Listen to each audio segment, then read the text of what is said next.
যুক্তরাষ্ট্রের সামরিক প্রস্তুতি নিয়ে নতুন করে উদ্বেগ সৃষ্টি করেছেন পেন্টাগনের সাবেক উপদেষ্টা এবং অবসরপ্রাপ্ত সেনা কর্নেল ডগলাস ম্যাকগ্রেগর।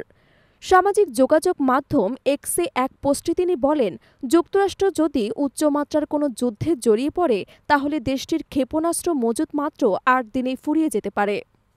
ম্যাকগ্রেগরের এই মন্তব্য ঘিরে ওয়াশিংটনের নীতি নির্ধারকদের মধ্যে ব্যাপক আলোড়ন তৈরি হয়েছে।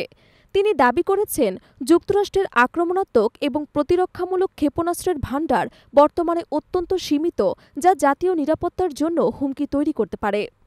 তিনি সরাসরি সাবেক প্রেসিডেন্ট ডোনাল্ড ট্রাম্পকে এই বিষয়ে অবহিত হওয়ার আহ্বান জানিয়েছেন। তার ভাষায়, আমরা মাত্র ৮ দিন ধরে যুদ্ধ চালাতে পারব, এরপর হয়তো পারমাণবিক অস্ত্র ব্যবহারের কথাও ভাবতে হবে।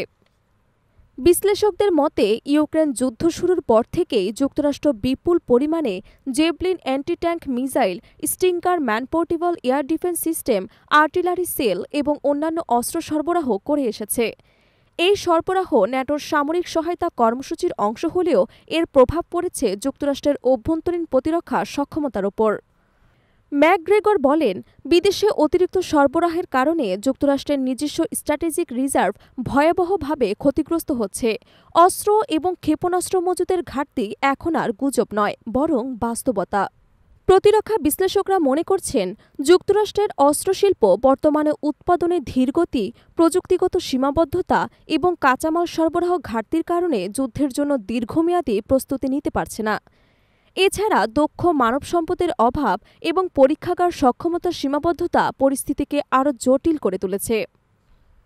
মার্কিন প্রতিরক্ষা খাতের বৃহৎ প্রতিষ্ঠানগুলো যেমন রাইথিয়ন, লকহিড মার্টিন এবং নর্থ্রপ গ্রুম্যান নতুন উৎপাদন লাইন স্থাপনের উদ্যোগ নিলেও তা বাস্তবায়নে কিছুটা সময় লাগবে। বিশেষ করে রকেট মোটর, এয়ার ডিফেন্স ক্ষেপণাস্ত্র, গাইডেড বোমা ইত্যাদির উৎপাদনে এখনও ঘাটতি বিদ্যমান। ন্যাটো সদস্য দেশগুলো ইতোমধ্যেই তাদের সামরিক বাজেট বৃদ্ধি করেছে। পূর্ব ইউরোপীয় দেশগুলো সরাসরি রাশিয়ার হুমকির মুখে থাকায় এই সিদ্ধান্তকে গুরুত্বপূর্ণ বলে মনে করছেন কূটনীতিকরা। তবে মার্কিন অভ্যন্তরে এই মুহূর্তে বিতর্কের কেন্দ্রবিন্দুতে রয়েছে যুক্তরাষ্ট্রের নিজস্ব প্রতিরক্ষার সক্ষমতা কতটা স্থিতিশীল এবং প্রস্তুত। যুক্তরাষ্ট্রের প্রতিরক্ষা দপ্তর পেন্টাগন এখনও ডগলাস ম্যাকগ্রেগরের মন্তব্যের বিষয়ে আনুষ্ঠানিকভাবে কোনো প্রতিক্রিয়া জানায়নি। বিশ্লেষকরা মনে করছেন, রাশিয়া এবং চীন এই দুই পরাশক্তির সামরিক প্রস্তুতি এবং সরাসরি হুমকির সামনে রেখে যুক্তরাষ্ট্রের জন্য এই ঘাটতি অত্যন্ত উদ্বেগজনক। যদি একযোগে দুটি যুদ্ধের সম্মুখীন হতে হয় তবে যুক্তরাষ্ট্রের কৌশলগত সিদ্ধান্ত নিতে হবে সীমিত রসদ নিয়ে, যা দীর্ঘমেয়াদী নিরাপত্তা ঝুঁকি তৈরি করবে।